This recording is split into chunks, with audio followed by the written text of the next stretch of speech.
Asambleísta Lexi Lord. Nos encontramos en la continuación de la sesión del Pleno número 666, Pleno en modalidad virtual, y la continuación de este primer debate del proyecto de ley de apoyo humanitario. La asambleísta por Manabí, Lexi Lord. Le escuchamos, asambleísta, por favor. Muchísimas gracias. Bueno, un saludo, presidente y compañeros legisladores, ciudadanos y ciudadanas que nos ven y nos escuchan por los medios digitales. Mi solidaridad con los miles de estudiantes universitarios y sus maestros que hoy enfrentan y están viendo reducir sus posibilidades de realizar sus sueños para servir a la patria. Aquí seguimos de pie para hacer valer sus derechos, tranquilos. Duros momentos son los que enfrentan los ecuatorianos y sus familias. Mi solidaridad con todos los que han perdido algún familiar, y comparto la indignación de muchos por todo lo que se pudo haber hecho y no se hizo.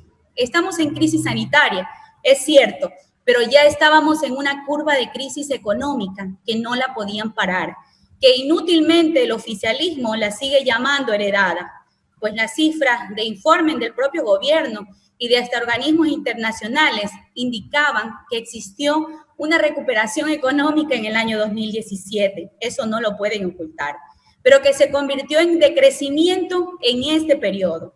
Intentar evadir las responsabilidades después de tener el manejo absoluto de la política económica por 3 años ya es absurdo y hasta infantil.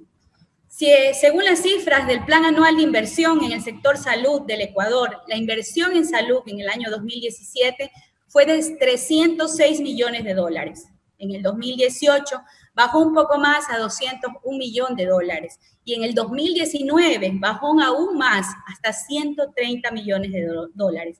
Está a la vista que el sistema de salud en los últimos 3 años no fue fortalecido, más bien fue debilitado. La situación actual de muertes, escasez de pruebas, fallas en la atención, quejas del personal hospitalario es muestra de la improvisación de un gobierno, de la falta de liderazgo que ha tenido, hasta de la desidia y la crueldad con la que han tratado al pueblo ecuatoriano, porque se priorizó el pago de una deuda en una situación en que nosotros necesitábamos recursos, y hasta su ex ministra de Salud les hace gravísimas declaraciones y renuncia a su cargo, diciendo que jamás se le asignaron los recursos adicionales oportunos para la emergencia. Sencillamente nos han estado mintiendo. Y así como nos ocultaron las cifras reales de contagiados y fallecidos. Y así llegamos a esta crisis agudizada, de alto riesgo, momento oportuno para que el gobierno que busca que por emergencia se le aprueben y se apliquen sus proyectos de leyes económicos bajo la receta y el lineamiento del Fondo Monetario Internacional lo aproveche, como así lo dijo el ministro Martínez en este pleno. Ante las leyes urgentes del Ejecutivo, que han sido verdaderos paquetazos, nuestra bancada ha enviado algunas propuestas más equitativas para que sean los que más tienen, los que más arrimen el hombro. Entre esos, los bancos, que han tenido extraordinarias ganancias en los últimos 3 años. Ahora ellos deberán apoyar más allá de los discursos a este pueblo de comerciantes, maestros, agricultores, pescadores, ganaderos y demás miembros de una sociedad que hoy les pide ayuda para salir de esta crisis, pero seguramente por mantener los acuerdos con sus amigos, los banqueros, los que sí votaron, dice por él, están dispuestos a sacrificar a los más débiles, que somos el pueblo, que lamentablemente votamos por él. Sobre el tan mencionado artículo 5, que de paso han satanizado en redes, diciéndole a la gente que deberán pagar por sus casas e inmuebles, una nueva mentira. Debemos aclarar y defender la propuesta de nuestro asambleísta Juan Cristóbal Lloret. Lo que se propone es considerar una contribución sobre bienes inmuebles y derechos representativos en capitales existentes en el Ecuador, de propiedades en sociedades y paraísos fiscales u otras jurisdicciones en el exterior, de al menos el 2% de su avalúo catastral en el año 2020, sobre todos los bienes existentes en el Ecuador. Los ciudadanos comunes, como ustedes o como yo, no tenemos tales capitales o bienes, así que no debería preocuparnos esto. A los que han sacado su dinero al exterior y los tienen en paraísos fiscales, a ellos sí, por eso vemos quienes los defienden. La ley que nos llega desde el Ejecutivo, una vez más, venía con una fuerte carga de recaudatoria para la clase media y baja. Y aquí en la Asamblea estamos tratando de humanizarla. Hay que decirle la verdad a la gente. Esta propone que el empleador llegue a acuerdos con el trabajador, pero para desmejorar su situación laboral. La propuesta del gobierno debilita los derechos de los trabajadores, es regresiva y por lo tanto inconstitucional.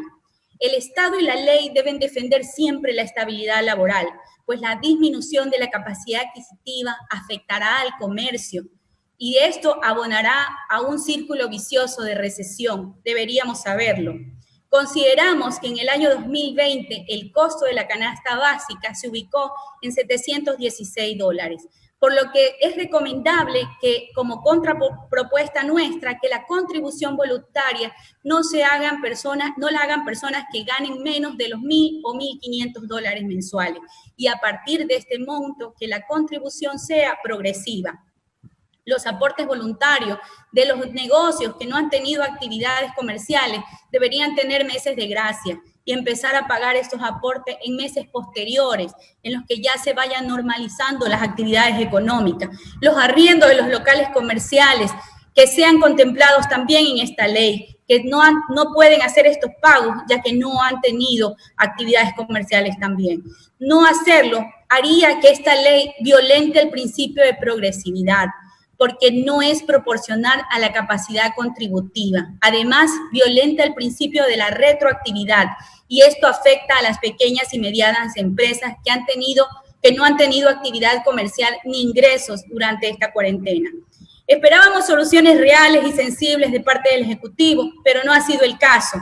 Como mujer manabita, debo recordar lo que ya muchos han hecho en este pleno sobre el tema del terremoto de abril del 2016. Es verdad, fue una cosa terrible para Manabí y para Esmeralda también. Tuvimos en Manabí más de 670 muertos en un solo día, ruptura de varias carreteras, caídas parciales del sistema eléctrico, destrucción de infraestructura hospitalaria y escolar. Todo esto sucedió, como decimos los manabitas, de un solo golpe, en 50 segundos. Hubo alta afectación económica, sin duda, pero con ayuda del sector público y privado, liderado desde el gobierno anterior, se construyó y reconstruyeron viviendas, centros de salud, carreteras, mercados, escuelas, etcétera. Se logró encaminar la recuperación en un solo año de gestión. Y quien presidía el Comité de la Reconstrucción en ese momento, para alguien que lo quiso nombrar, era el vicepresidente legítimo, porque por ese votamos en las urnas, y hay que decirlo, Jorge Glass Espinel. Hay que aclarar que desde mayo del 2017, este gobierno es quien le debe responder a Manabí la continuación de la reconstrucción de su provincia. No el gobierno anterior, sino ustedes, señores. Y eso se olvida y la gente no lo dice.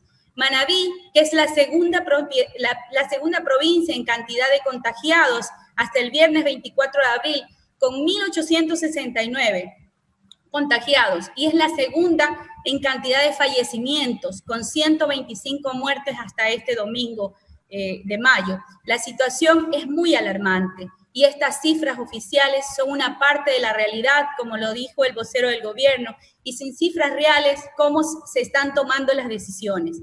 En el año 2017 teníamos los proyectos de construcción de 3 hospitales en la provincia de Manabí. Bahía con 80 camas, Pedernales con 30 camas, Chone con 120 camas, y proyectos de fortalecimiento de los hospitales de Manta y Portoviejo que sumaban 700 camas en total. Todos contaban con estudios y hasta con financiamiento. La mayoría de estos no reembolsables, pero por falta de gestión de este gobierno no se hicieron.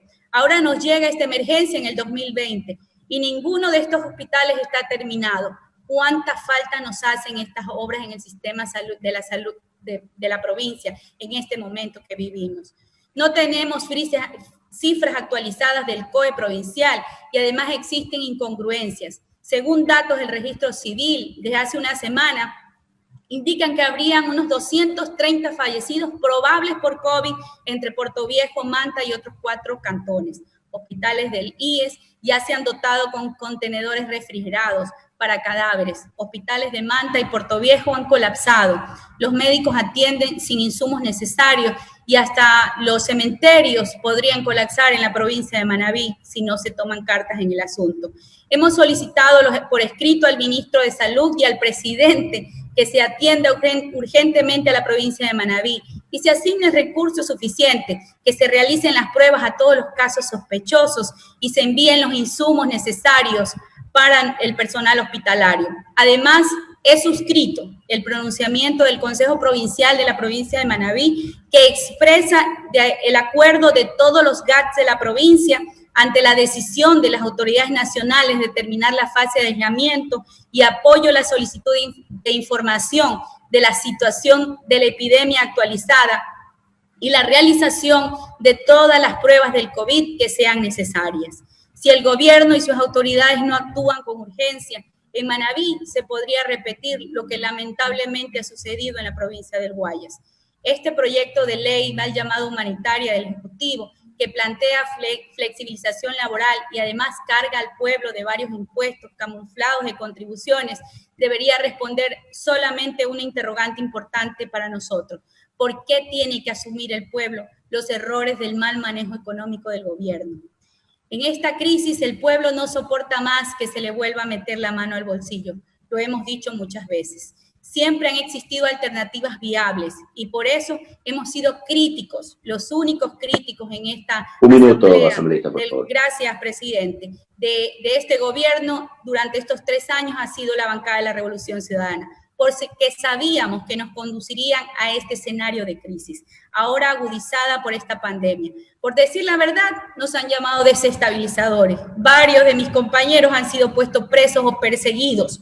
Pero bueno, muy curioso, porque para presionar a la Asamblea, para aprobar su proyecto económico, está el presidente y varios de sus voceros quienes amenazaron con un escenario de muerte cruzada. Se equivocan si piensan que nos van a amedrentar.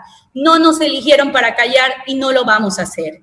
Este mes el Ministerio de Trabajo ha recibido 2.626 denuncias por separaciones fortuitas, 5.638 por despidos intempestivos. Y en el total, el Ministerio este mes registra 49.733 actas de fin de contrato. El trabajo está pagando las consecuencias de un sistema económico debilitado por malas decisiones y maniatado por las condiciones del Fondo Monetario Internacional. La semana anterior salió una resolución ministerial donde intentaban dejar en indefensión al trabajador, declarando el contagio del coronavirus en sitio de trabajo no considerado como accidente laboral o enfermedad ocupacional. Y paralelo a esto, celebramos ya el Día Internacional del Trabajo y del Trabajador. Seguramente muchos enviaron grandes frases de abrazo a la clase trabajadora, mientras aquí se permite el atropello a sus derechos. Y salieron en defensa también de los grandes capitales, como ya hemos visto. El pueblo hoy nos observa y en su sabiduría sabrá juzgarnos. Gracias, presidente y compañeros asambleístas. Concluye la intervención de la asambleísta.